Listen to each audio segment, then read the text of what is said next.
আপনার আব্বার কবর, আপনার আম্মার কবর, আপনার দাদুর কবর, আপনার দাদিমার কবর এখনো যে সুরক্ষিত আছে, বুলডোজার চালিয়ে দেয়নি, কবরটার উপরে মদের ফ্যাক্টরি তৈরি করে দেয়নি, কবরটার উপরে জুতোর ফ্যাক্টরি হয়ে যায়নি।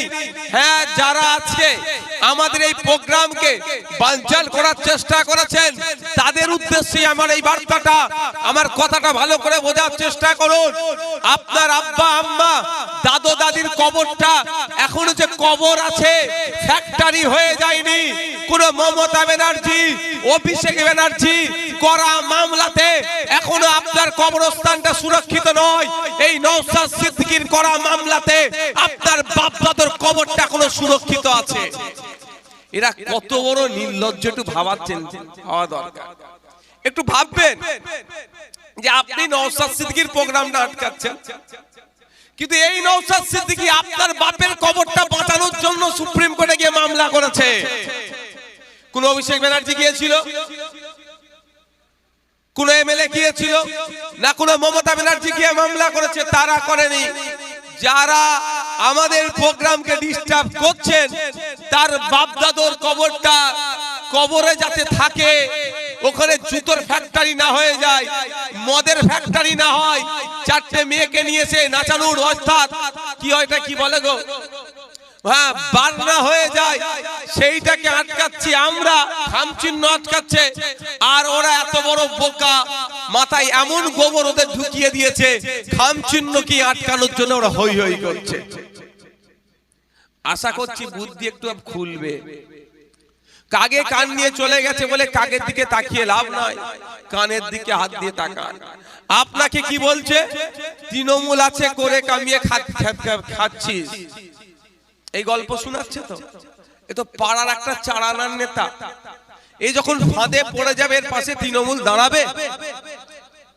এর মসজিদ কেড়ে নিচ্ছে, এর মাদ্রাসা কেড়ে নিচ্ছে, এর ঈদগাহ কেড়ে নিচ্ছে, এর বাপের কবর কেড়ে নিতে চাইছে, এর মায়ের কবর কেড়ে নিতে চাইছে, এর ওয়াকাফটা কেড়ে নিতে চাইছে। শাসক তখন ওর পাশে দাঁড়ায়নি, এ ফাঁদে পড়লে এর পাশে দাঁড়াবে মনে হয়? এই আপনাদের এখান থেকে একটু আগে গেলি তো সন্দেশখালী, সন্দেশখালীর যিনি নিজেকে বেতাস বাদশা বলে দাবি করত, তার পাশে দল দাঁড়িয়েছে, এর খোঁজ নিয়ে দেখুন। এই চারানার তো সে পাড়ার নেতা নয়, সে একটা বিধানসভা, দুটো বিধানসভা, লোকসভা নির্বাচনে সব থেকে বেশি লিড যার এলাকা থেকে হতো, সে ফাঁদে পড়ে গিয়েছে, দল তার পাশে আর দাঁড়াচ্ছে না। তো এই বুথের এলাকার মানুষজন যারা হিংসায় জড়াচ্ছেন, আমি আপনাদের বলবো, ফাঁদে পড়ে গেলে আপনার পাশে আর দল দাঁড়াবে না। এইখানে হিংসা করার কি আছে? আপনাদেরকে যারা হিংসা করতে বলেছে তাদেরকে বলুন না, নওশাদ ভাই তো বিধানসভায় যায়, তা ওখানে উনার মেরে ঠ্যাংটা ভেঙে দিতে পারছো না কেন? পাড়াতে কেন ঠ্যাং ভাঙার কথা বলছো ভাই? কি বলছি বুঝতে পেরেছেন? আমার কথাটা কি কারো খারাপ লাগছে? এখানে হিংসা করাচ্ছে কেন? নওশাদ সিদ্দিকী তো বিধানসভায় যায়, কলকাতার উপর দিয়ে আসলো তো, রাজারহাটের উপর দিয়ে আসলো তো, তাহলে নওশাদ সিদ্দিকী তো ওইখানেই আটকে দিতে পারেন আপনারা, এখানে আসতেই পারবে না। ও, এখানে আসার সুযোগ আপনারাই দিচ্ছেন, আটকাচ্ছেন না, মানে সুযোগ হয়ে যাচ্ছে। তাহলে আপনি আমার বুথে কেন হিংসাটা ছড়াচ্ছেন? এটা হচ্ছে আরএসএস এর একটা প্ল্যান।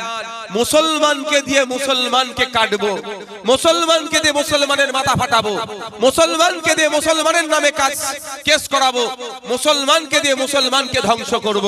এটা মমতা ব্যানার্জি পশ্চিম বাংলায় চালু করেছে। তার আমি উদাহরণ দিচ্ছি, আপনারা দেখুন ওই পশ্চিম বাংলার কথা, রাজনৈতিক ভাবে যত মুসলমান নেতা খুন হয়েছে সবের পেছনে দেখুন তৃণমূল কংগ্রেসের প্রত্যক্ষ পরোক্ষ হাত আছে। যত ভালো ভালো মুসলিম লিডার খুন হয়েছে সবের পিছনে তৃণমূলের হাত আছে। এটা থেকে বোঝা যাচ্ছে যে মমতা ব্যানার্জি আরএসএস এর কথা শুনে এই মহল্লাতে হিংসা ছড়িয়ে দিচ্ছে। আর এখানে চারানার নেতাগুলো দাদা বলে দিয়েছে, সেই জন্য করতে হবে। ওইগুলো বোকাগুলো হিংসায় জড়িয়ে পড়ে নিজের পাড়ার মধ্যে হিংসাটাকে টেনে নিয়ে আসছে। আমি শুধু এটা মুসলমানদের জন্য প্রযোজ্য বলছি না, যারা পিছড়ে বর্গের আছে দেখবেন যেখানে দলিত ভাই আছে অন্য দলিতকে দিয়ে তার উপরে আক্রমণ করাচ্ছে, যেখানে আদিবাসী ভাই আছে অন্য আদিবাসীকে দিয়ে তার উপরে আক্রমণ করাচ্ছে। মানে যারা পিছড়ে বর্গের আছে ইন্টার কাস্ট তাদেরকে নিজেদের মধ্যে উইদিন কাস্ট লড়িয়ে দিয়ে তাদেরকে ধ্বংস করার চক্রান্ত দ্বার প্রান্তে দাঁড় করাচ্ছে। তাই আপনাদের বলবো, হিংসা করছেন একটু চোখ কান খুলে চলুন, যে আজকে আপনার বিপদে আপনার জোড়া ফুল দাঁড়ায়নি, আপনার বাপের কবরটা, আপনার পূর্বপুরুষে রেখে যাওয়া মসজিদটা, ঈদগাহটা, ওয়াকফ সম্পত্তিটা বাঁচানোর জন্য যাদেরকে আপনারা আক্রমণ করছেন, কর্কশ ভাষায় কথা বলছেন, সেই নওশাদ সিদ্দিকী, পিয়ারুল, মুসা ভাই, কুতুব ভাই থেকে শুরু করে আমরাই আটকানোর চেষ্টা করছি, আমরাই লড়াই করছি। বন্ধুগণ, একটু ভাবার চেষ্টা করুন। শাহজাহান শেখের মতো বেতাজ বাদশা ফাঁদে পড়ে গিয়েছে, এখন জেলের ভাত খাচ্ছে। কবে জেল থেকে বার হবে? সূর্যের আলো কবে দেখবে? খোলা আকাশের আলো। এখন তো সূর্য তো পাচ্ছে, কিন্তু খোলা আকাশের আলো, মুক্ত বাতাস কবে পাবে? আমিও বলতে পারছি না, ওখানকার নেতারাও বলতে পারছে না, কেউ বলতে পারছে না। আমি একটা উদাহরণ দেব। সন্দেশখালীর বিধায়কের নাম কি? সুকুমার মাহাতো সাহেব। সুকুমার মাহাতো সাহেবকে জেতানোর জন্য শাহজাহান শেখ মহাশয় 2021 সালে কি কি নোংরামি করেছিল আপনারা জানেন? আমাদের একটা ছেলেকে খুন করেছিল, কুতুব ভাই মনে আছে? শুধু খুন করেনি, অভিযোগ যাতে না দেয় তার সর্বোচ্চ চেষ্টা করেছিল, মনে আছে তো তোমার? তাহলে ভাবুন, সেই সুকুমার মাহাতো সাহেব একবারের জন্য বলছে শাহজাহানকে অন্যায়ভাবে গ্রেফতার করা হয়েছে? একটা বক্তব্য দেখাতে পারবেন? সিঙ্গেল তার কমেন্ট আমাকে দেখাতে পারবেন যে সুকুমার মাহাতো সাহেব বলেছেন যে শাহজাহানকে অন্যায়ভাবে গ্রেফতার করা হয়েছে? কিন্তু সুকুমার মাহাতো সাহেবকে বিধায়ক বানানোর জন্য একাধিক অন্যায় কাজ শাহজাহান শেখ করেছে। আজকে শাহজাহান শেখ গাড্ডায় পড়ে গেল, সুকুমার মাহাতো সাহেব নতুন দল তৈরি, মানে নতুন তার টিমের লোককে তৈরি করে নিল। তাই আমি আবারও বলছি, এই পাড়ার যারা চারানার নেতা বড় দাদাদের কথা শুনে এই হিংসায় জড়াচ্ছেন, তাদের কাছে আমি অনুরোধ করছি একটু চোখ কান খুলে দেখুন। সারা দেশের অবস্থা দেখুন, সারা রাজ্যের অবস্থা দেখুন, কিভাবে দলিত আদিবাসী মুসলমানদের উপরে অত্যাচার নেমে আসছে। একটু চোখ খুলে দেখুন। এখনো যদি আপনি আপনার পাড়ার মধ্যে হিংসা মারামারিতে জড়িয়ে পড়েন, কবে আর আপনার বাচ্চাটা যেই প্রাইমারি স্কুলে যাচ্ছে সেই স্কুলের শিক্ষার ব্যবস্থার পরিবর্তনের দাবি করবেন? আজকে আইএসএফ এর নেতৃত্ব আইএসএফ এর কর্মীদের উপরে আক্রমণ চালাচ্ছেন, কিন্তু এই আইএসএফ এর কর্মীরা আপনার ছেলের ভবিষ্যতের জন্য আওয়াজ তুলছে। আপনি কি পিতা হলেন? আপনি কি অভিভাবক হলেন? আপনি এতটাই শাসক দলের তামাকটা খেয়ে ফেলেছেন যে আপনার ছেলের ভালো চাইছে, যে আপনার মেয়ের ভালো চাইছে, যে আপনার বাড়ির বউটার নিরাপত্তার কথা বলছে, তারই উপরে আপনি আক্রমণ করতে শুরু করে দিলেন। আপনাকে আমরা তাহলে আর কি বলে আখ্যায়িত করব? কারণ আজকে যে বিষয়গুলো নিয়ে আমাদের বক্তব্য হচ্ছে, তার মধ্যে একটা বক্তব্য ওয়াকফ, সেটা নিয়ে আমি বললাম। দ্বিতীয়টা কি আছে আপনার এসআইআর। আপনারা বলেন, আজকে যারা এখানে আক্রমণ, এই আমাদের পতাকা ছিঁড়েছে, ব্যানার ছিঁড়ে দিয়েছে এসআইআর নিয়ে, তাদের নেত্রী মমতা ব্যানার্জি কি বলেছিল? এসআইআর করতে দেব না। তারপরে তার নেত্রীর দ্বিচারিতা একটু আপনারাও শুনে রাখেন। আর এটাও বলে রাখছি, যদি যারা আক্রমণ আজকে করেছে কানে ভালো করে ঢুকিয়ে রাখুন, প্রায় 90,000 অফিসার মমতা ব্যানার্জি দিয়েছে এসআইআর করার জন্য। এদিকে মমতা ব্যানার্জি বলছে এসআইআর করতে দেবো না, আবার মমতা ব্যানার্জি 90,000 অফিসার দিয়েছে এসআইআর করার জন্য। শুধু অফিসার নয়, তাদের সাম্মানিক ভাতা যেটা দেওয়া হচ্ছে কয়েকশো কোটি টাকা মমতা ব্যানার্জি আবার দিচ্ছে, তাহলে সাপ হয়ে কামড়াচ্ছে ওজা হয়ে কে ঝাড়ছে একটু বুঝতে হবে না? কাগে কান দিয়ে চলে গেছে, কাগের দিকে তাকাবার দরকার নেই, নিজের কানে হাত দিয়ে দেখুন যে মমতা ব্যানার্জির কথাতে আপনি হই হই করছেন। সেই মমতা ব্যানার্জি 2004-5 সালে আপনার আব্বাকে বলেছিল ঘুষপেটিয়া, আপনার মাকে বলেছিল বিদেশি নাগরিক। এই মমতা ব্যানার্জি 2004-5 সালের দিকে আপনার তখন হয়তো অল্প বয়স বা সেই সবে জন্ম হয়েছে, সে যারা আজকে লড়াই করছেন আমাদের সাথে একটু শুনে রাখুন, যার হয়ে আজকে লড়াই করছেন, যার হয়ে হিংসা ছড়াচ্ছেন, সেই নেত্রী আপনার নেত্রী 2004-5 সালের আগে পার্লামেন্টে ডেপুটি স্পিকারকে কাগজ ছুঁড়ে মেরে বলেছিল যে আপনার বাপ আপনার মা ঘুষপেটিয়া, বিদেশি, অবৈধ নাগরিক, অবৈধ ভোটার, আপনার বাপকে 2005-6 সালের দিকে বলেছিল। লজ্জা করছেন আপনাদের? লজ্জাটুকু থাকা দরকার তো।